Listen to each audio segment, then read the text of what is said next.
A promise was made, the prophets of old. From David's throne, a Savior foretold. The Word became flesh, God's only Son. Light of the world, the righteous one. Last time we were together, we ended with Joseph. Joseph is in Egypt because his brothers sold him in slavery because they did not like him.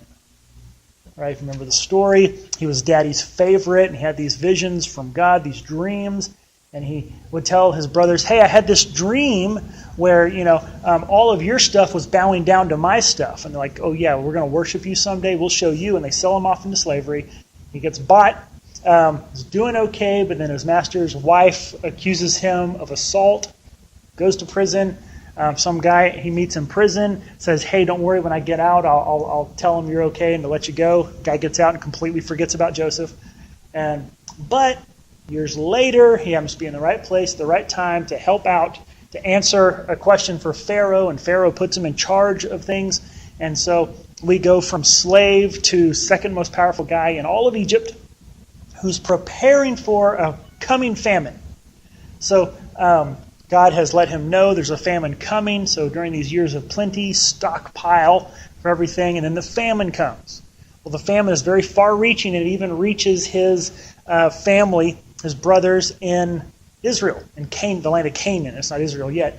And they come to get some grain because they hear there's food in Egypt. So they come to Egypt to get some food. There's Joseph. It's all very dramatic. And then the Israelites, which really by now is probably about 70 people, Joseph's brothers, wives, kids, and then they all settle there in the land of Goshen. And so just real quick to kind of recap the importance of all of that, and then we'll get into the Exodus. And so what you see going on with Joseph is nothing is going right. I mean, can we recognize that through his life, nothing pretty much went right up until the end? And in that same way, we see that, what's the popular verse where his brothers are apologizing and Joseph says to them, hey, don't worry about it. You meant it for evil, but God, what? Meant it for good. And so even though things may look like they're going bad, God still has a plan. God had promised Abraham, there will be a people. Always remember the context we're in. We're in a covenant that he made to Abraham. He said, I'm going to make of you a people. I'm going to give you a land. I'm going to protect your people. I'm going to bless them. And so, we see how is this going on. Everything seems to be going wrong in Canaan. Joseph is in slavery. But hey, look, through all of this, God delivered them by putting Joseph in the right place at the right time to help save the Israelites. Now, to be sure, being put out of Canaan was discipline, because we find in the story that Joseph's brothers, Jacob's son, the whole family was veering away from God. They were worshiping pagan idols. They were corrupting their own beliefs, doing evil things. And so you'll notice a pattern that when the Israelites are doing good, they're in the land getting blessed. When they start doing bad, they're either kicked out of the land or oppressed within the land. And so there is a little bit of a discipline thing going on, that God kicks them out. And they go to Egypt. But it's also protection, because in Canaan, they're very much like those other people in Canaan. There's a lot of common things about their culture and their likeness.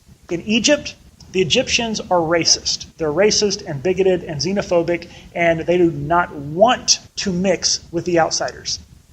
And so by putting them in Egypt, God is kind of protecting them spiritually, theologically. Their religion is not getting corrupted because the Egyptians are not going to intermix with them.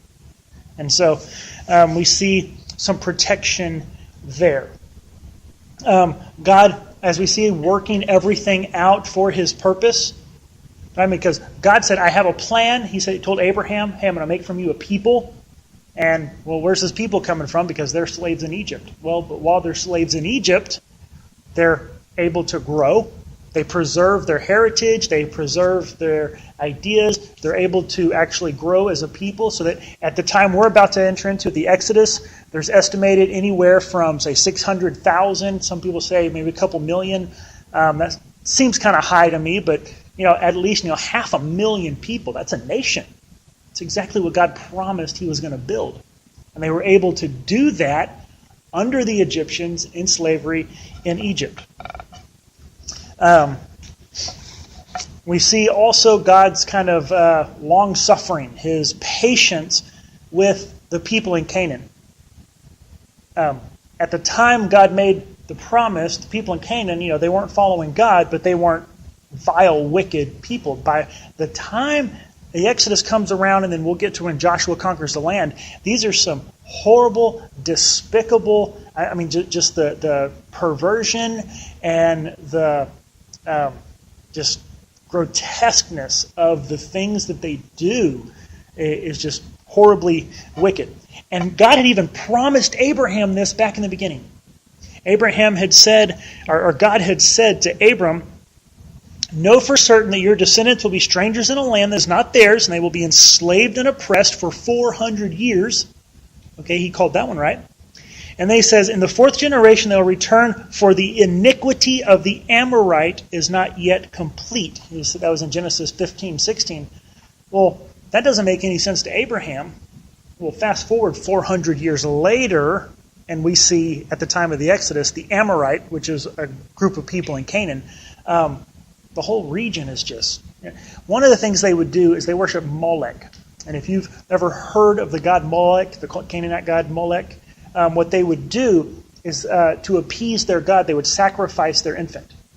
And the statue of Molech would be made out of metal, and it would sit over a cauldron with outstretched hands.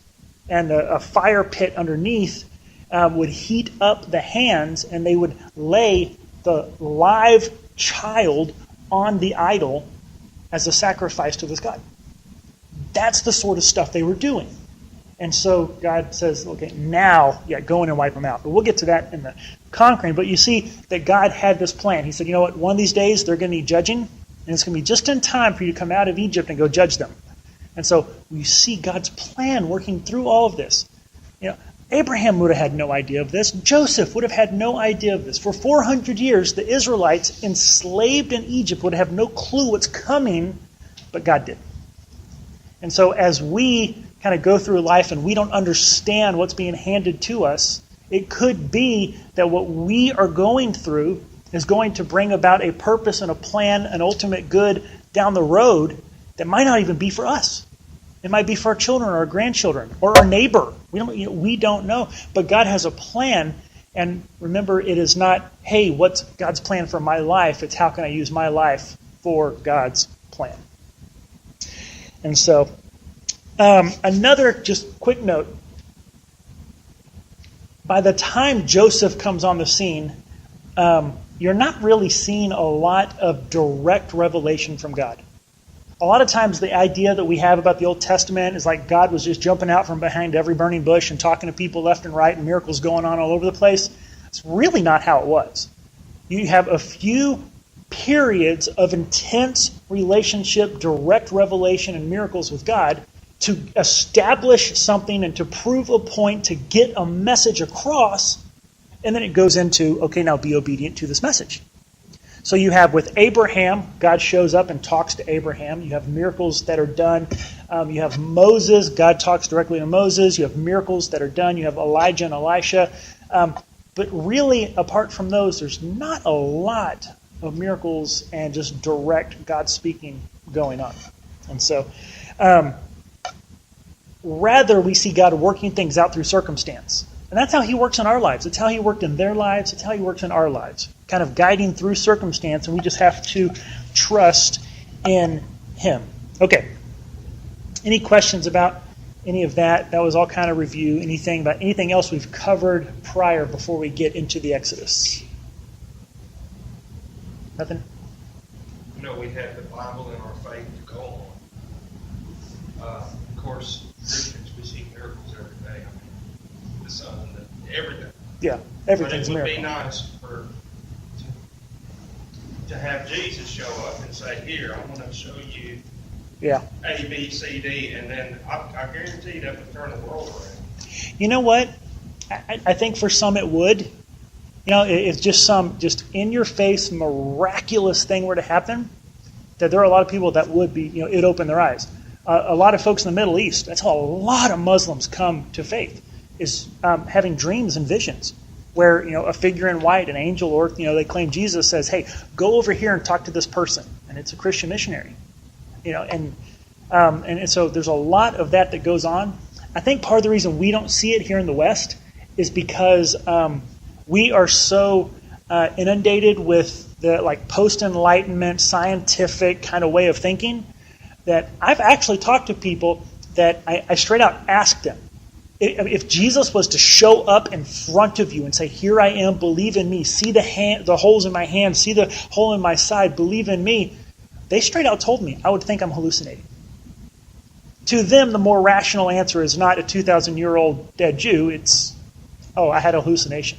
There's going to be some eyes open during the rapture, I guarantee you that. Yeah. So, Yeah, at the end times, it's not really going to be all that questionable. You're going to know something's going on. And so, There's an awful lot of things while he was here.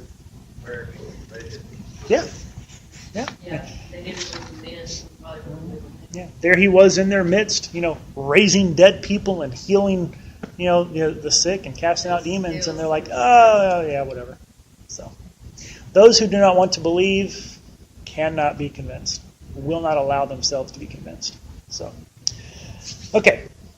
So, what we see going on here in the Exodus, the Abrahamic covenant is being fulfilled. We see it being, or not fulfilled, but at work, being put into. God is doing his part, what he promised he would do. There's a supernatural increase. Like I said, we go from about 70 people to at least 500,000 while in slavery. And so we see that God allows the situation where they increase. We say protection and deliverance. Right? We've already mentioned that their culture and faith is preserved while they're in Egypt because the Egyptians won't intermix. They're racist. And then we also see that God delivers them, right? The 10 plagues. They're listed right there. We'll talk about them in a minute, in a little more depth. We see the Passover, right? That God not only is delivering them, but he protects them. Where he tells them, take the lamb, slaughter the lamb, eat it, put the blood on your doorpost, and then when the angel comes, it will pass over any house with the blood. But then the firstborn of all the others are killed. And so, but the blood was a protection, and it's also a foreshadowing, right? The blood, the blood on the wood on the door is kind of a foreshadowing of the blood on the cross, right? It's no coincidence that Jesus was crucified on Passover. Right? So Jesus died at the time they're celebrating this deliverance from Egypt. And so this is a foreshadowing of deliverance to come, but it's God also fulfilling the promise he made to Abraham. And then there's supernatural blessing. I love this one. He gives them financial reward. Okay, so when he's promising Abraham that I will bless this people, and then whenever the Egyptians, Pharaoh finally says, fine, get out, just go. In Exodus 3, it says this, I will grant this people favor in the sight of the Egyptians. It shall be that when you go, you shall not go empty-handed. But every woman shall ask of her neighbor, and the woman who lives in that house, articles of silver, articles of gold, and clothing, and you will put them on your sons and daughters, and that way you will plunder the Egyptians.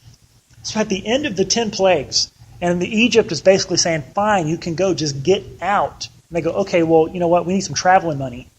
Because we're slaves, we don't have anything, so can you give us a little pocket change for on our way to the promised land? Right? And so they go to their neighbors and say, give us money. And yes, yeah, fine, here, whatever I have, just go, just get out, leave, right? And so as they leave Egypt, they leave wealthy. They leave with all this money and all this gold and all this silver. And so God provided in that way. And then we see supernatural deliverance at the shores of the Red Sea. Which notice, by the way, people are pretty much the same then as they were now. Right? Because what happens, we're not even a few days out. And here comes Pharaoh's army, and what do? They start complaining. Oh no, Moses, what have you done? You brought us out here to die. It would have been better if we would have just stayed in Egypt.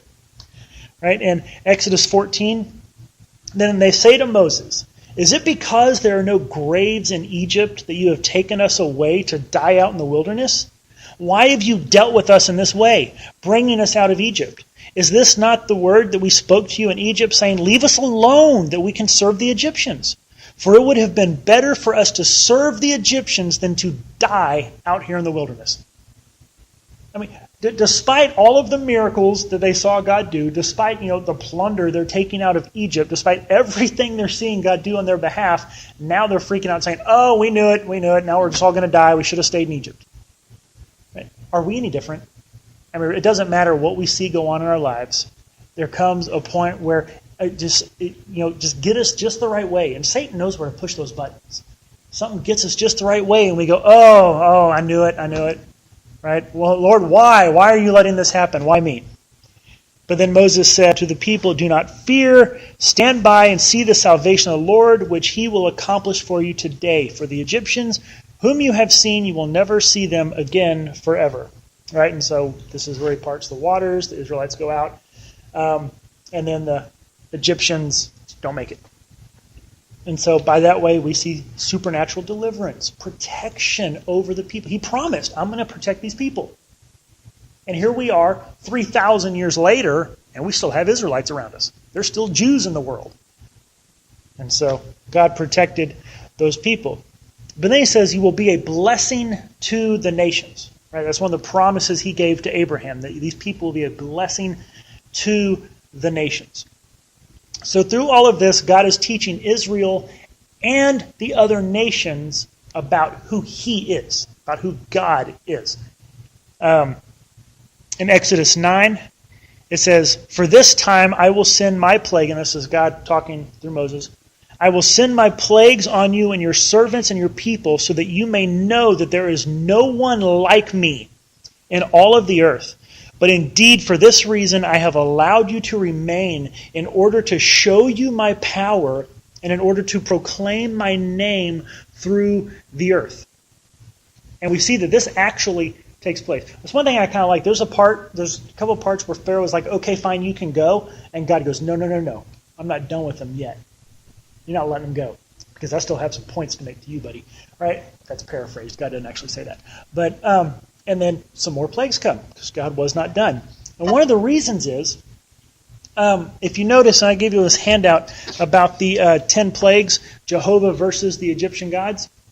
You can look that over in detail later if you want, but you'll notice that every one of the plagues is an attack either directly against an Egyptian deity or the domain of whatever that deity supposedly rules over. So you worship the sun? Okay, we'll make it black. You worship the Nile? Okay, I turn it to blood. You worship the god of whatever livestock? Okay, your livestock dies. Just all of it is over and over and over again. God is showing the Egyptians his power over their gods. And so word of that kind of gets out. We see whenever the Israelites come to conquer the land, Joshua comes up to Jericho, and the spies go into Jericho to kind of scout it out. And Rahab helps them out and gets them out the walls where the guards are looking for them. She hides them and helps them escape. She tells them, hey, we've heard what your God did to Egypt, and we're scared. So yes, I'm going to help you. Just remember me whenever you come, because we're terrified of what has happened, because word has gotten to us about your God and what you did in Egypt.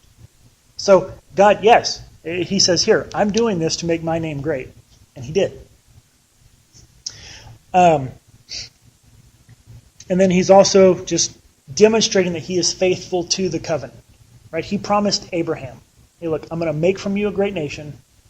I'm going to bless them. I'm going to protect them. And he is. There's a great nation. 70 people is now at least 500,000 strong. He's giving them supernatural protection. He's blessing them with the wealth they will need. He is delivering them, sustaining them through the wandering in the wilderness. It doesn't get into it in your notes, but right, what does he do in the wilderness? How do they get food? Manna. Where's manna come from? And it just falls from the sky. Here, food. God just gives them food. Right? Think if you're wandering around in the desert for a while that your clothes and your sandals and everything are going to wear out. Yeah? Do theirs? Nope. Right? Supernatural protection. God is helping them. Water come up from a stone. And so God is helping them along and protecting them. And he is showing his holiness and his righteous acts, and that he can be trusted. His promises are true, and he does live up to his word. It's kind of like the golfer. I guess you probably heard the story one time about the dad that was golfing on the golf course and the boy was constantly missing and complaining and fussing and carrying on. And the other one finally tells him, "What side of the grass are you on?" Yep. There you go. What side of the grass are you on? Complaining. Yeah. You really have the other side. Mm-hmm. And down, what the deal is, down on the golf course, I mean, beautiful day, and Yeah. still complaining. Yeah. Yeah. You have time to go play golf. One thing I want you to notice, and it's easy for us to kind of always want to put ourselves into the shoes of the characters in the Bible, but we have to remember this story is not about us. It's about the Israelites. And so it's easy for us to go, okay, look, see, God delivered them, he'll deliver me. Well, maybe he will, maybe he won't. You want to put yourself in the shoes of the Israelites and say, God delivered them, he'll deliver me. What about you put yourself in the shoes of John the Baptist? Did God deliver John the Baptist? What happened to John the Baptist? He got beheaded. He was faithfully serving the Lord and he got arrested for it. And then got his head cut off because the king liked a stripper. You know? I mean, read the story. That's basically what it's about. And so, he was faithful. Where was his deliverance? Well, his ultimate deliverance was in heaven. Right? And so it's tempting to want to put yourself into the part of the characters in the Bible and say, yes, God will do that for me. Well, that was his promise and his plan for them. We have a different role to play. And it might be happy ending. It might just be that we have to trust that our part in God's plan is for that greater purpose. So, any other questions about the details of the Exodus and all that before we get into the historical evidence?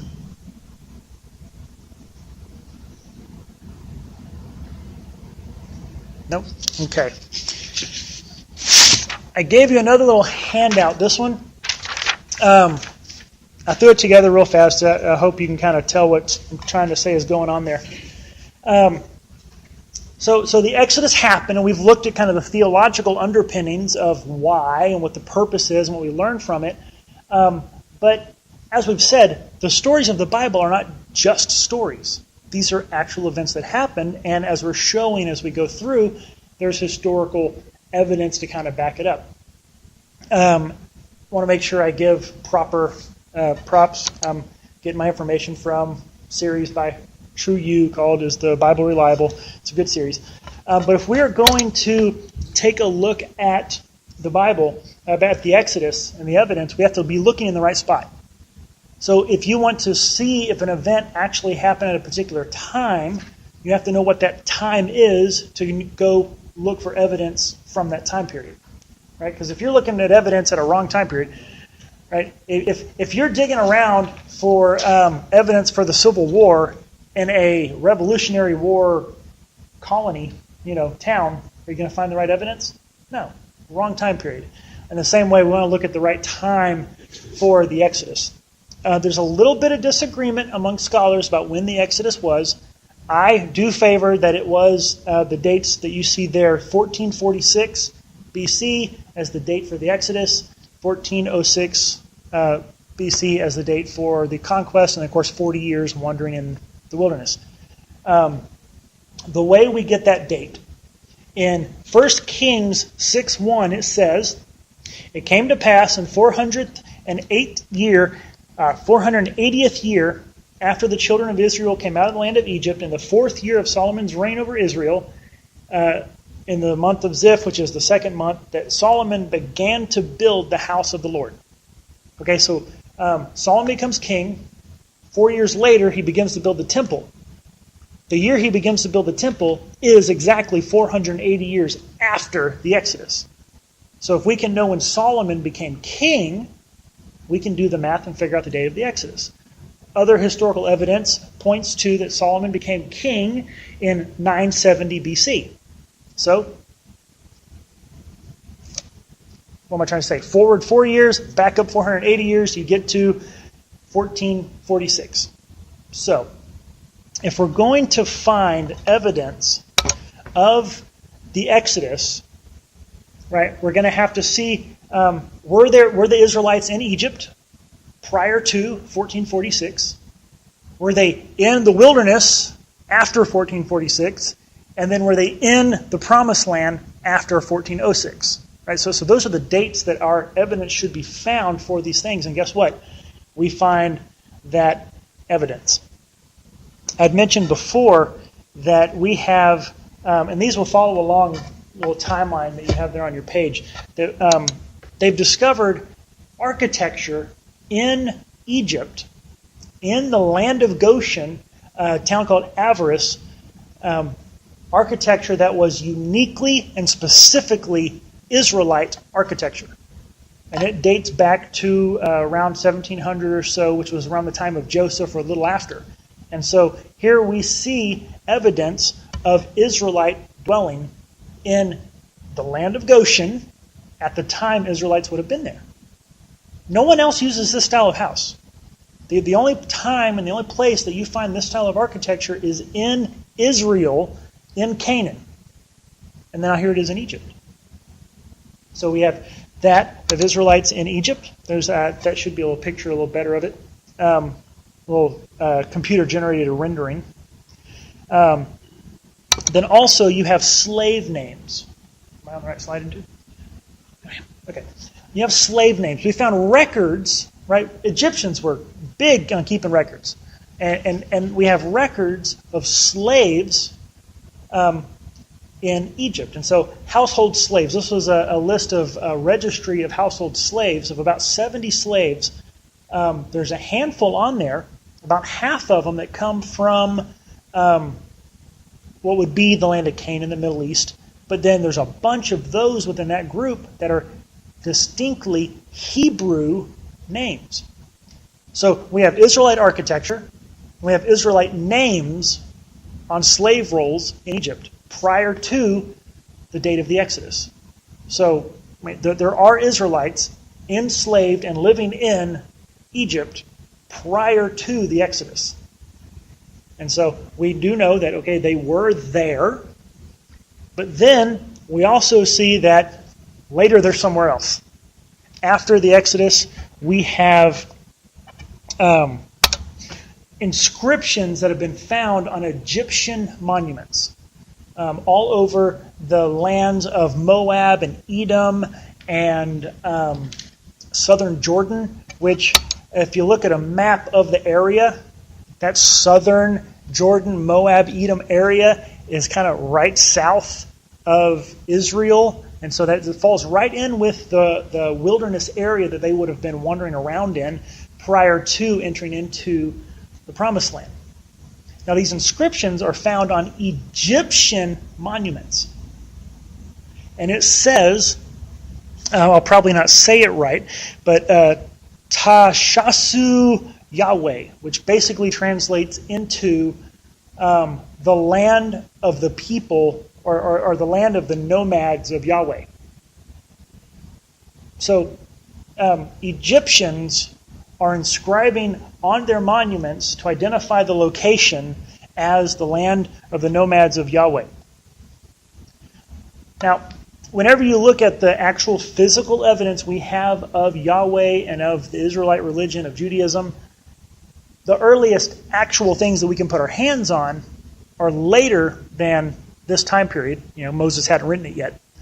And then after he wrote it, it hadn't survived.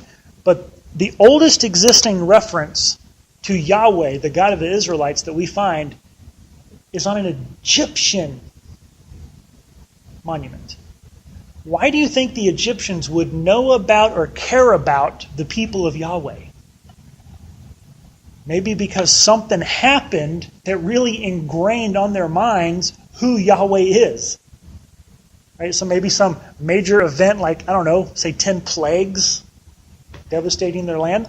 And so, but we see that, and the date for this inscription is around 1400 BC. So it falls right in time, right in this right timeline, that this land, during the wilderness, the Egyptians called that the land of the people of Yahweh. Because the people of Yahweh were wandering around there for 40 years. And we see this evidence.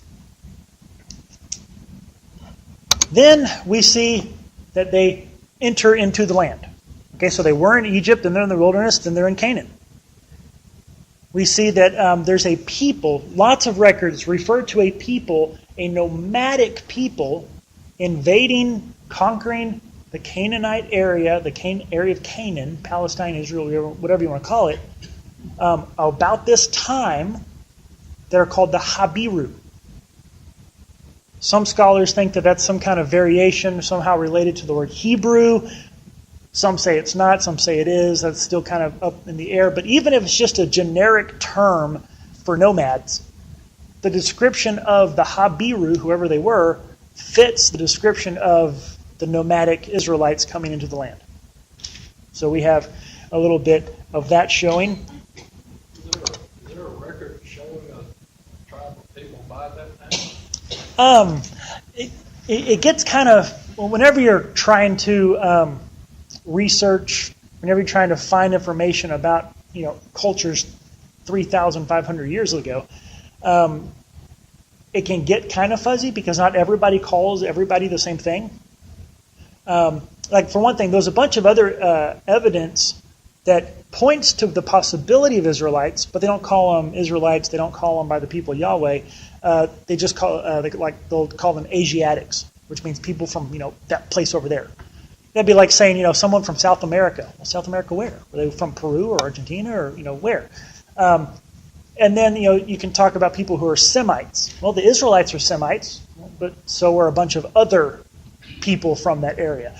And so there's a lot of references that could be talking about the Israelites. They're just using it by a different name. Could mean someone else. It could mean the Israelites. And so, you just really have to... Yeah. And the Egyptians might refer to a certain people by this name, and these people refer to them by this other name, and, in the crossings. What scholars and historians have to do to cross-reference and research all of this stuff, I'm really glad I did not pursue my major in history as I originally wanted to in college. It's just a whole lot of time in a library with your head in a book. And no, that's what I do anyway. Only not in a library. I can do it on a computer.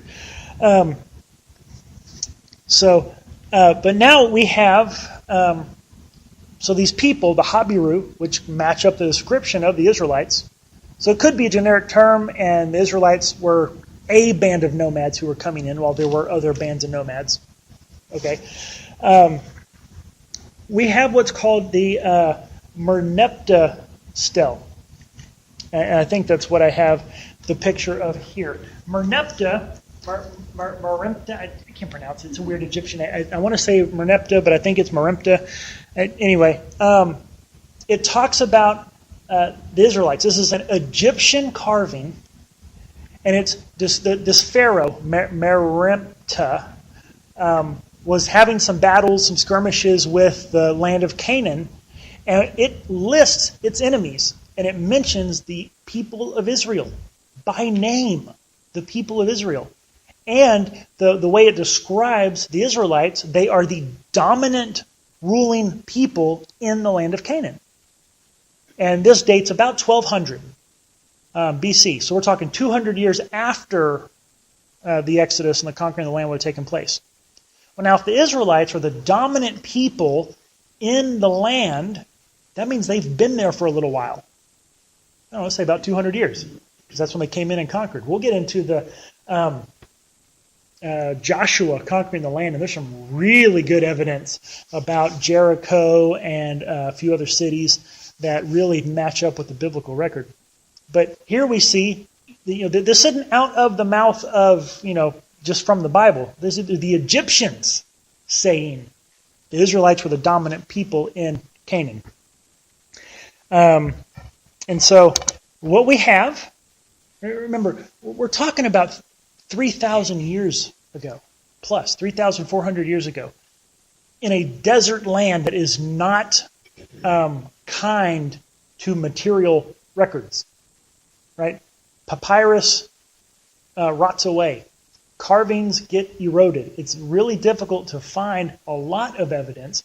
So we wouldn't really expect to find, just pick up a sign that goes, hey, the Israelites were here at this time, right? They have to kind of piece it together.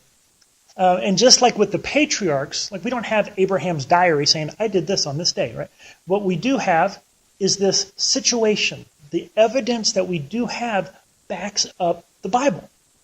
It describes the place. It describes the people. It describes the custom. It actually is now we have specific reference to Israelites and Yahweh. We don't have something that says, hey, these slaves, their God, called down plagues, so we had to let them go. We don't have that in writing, which the Egyptians wouldn't record that anyway. Right? If you're on the losing side of something, you don't write that history. You just kind of let that one go. Especially whenever Pharaoh is supposed to be God. You think Pharaoh's going to let that kind of defeat get written about? Probably not. However, one thing we do have, and did I click the slide to it? One thing we do have, so we have the Israelites in Egypt, we have the Israelites in the wilderness, we have the Israelites in Canaan. The evidence fits the timeline, it fits the events. We may not have specific evidence direct to the event of the Exodus or parting of the Red Sea or whatever, but we do have, hey, they were over here, then they left, they wandered around here, and then they went into Canaan. Those are the events of the Bible at the time the Bible claims. So that seems like pretty good evidence. As far as direct evidence for the Exodus, maybe there's what's called the Ipuwer papyrus. This is an Egyptian poetic tale. It's poetry, but there's some details in this poem that sounds very peculiar, like the Exodus. The plagues of the Exodus. It mentions the sky going dark. It mentions the river turning to blood, and it mentions the grain rotting away in the fields. It mentions a great groaning and lamenting in Egypt, which on the 10th plague, when the angel of death came over, it says a great cry went up from Egypt like has never been heard before or since. Right? And so, wait a minute, here's this Egyptian story that sounded very much like the plagues. Wonder where they got that idea from. And so maybe that could be counted as evidence for, hey, this went on. This was something about this was in the Egyptian mindset. Maybe that's pointing to the fact that it actually happened. And so, that is what I have on the Exodus. Any questions or thoughts about any of that? You made a statement about how many people were involved in the Exodus, and reading some of the things that's not even mentioned here about Moses holding up the rod and everything. He held it up so long during the day, and then proceeded to partner. I think people was even holding his arm, or they helping him. I know that happened at a. Like I read something about that. I may be wrong. I know there was a battle, I think, where that happened. Oh, okay. I got it backwards. Yeah, and I don't remember who it was against, but there was a battle, and as long as Moses held, the rod up, they would win. And so Aaron and some of the people were. He had somewhere or other done it. Yeah, I mean he had to hold up the staff, but I mean I don't think he had to stand there and hold it. Yeah. Yeah, and so Aaron and I forget who, they were over there holding his arms up for him because he couldn't hold them up anymore. So, but yeah, God can do anything. The 2 million people estimate, I'm like, that's a lot of people. Maybe so. Even still, 500,000's a lot of people.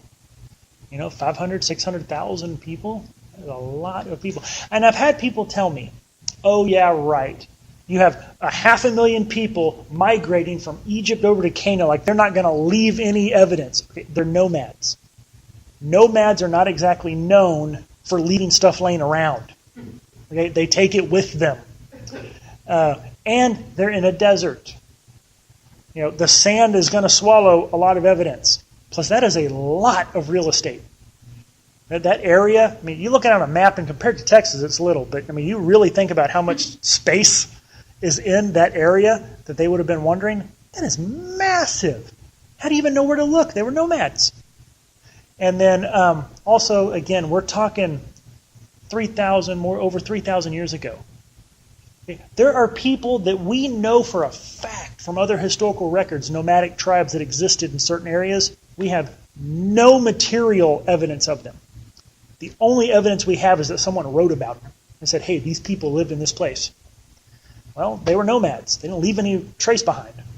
And so we shouldn't expect to find much evidence of a migration of nomads through a desert. It just doesn't make sense to me that people would demand it. So, that about it. Okay.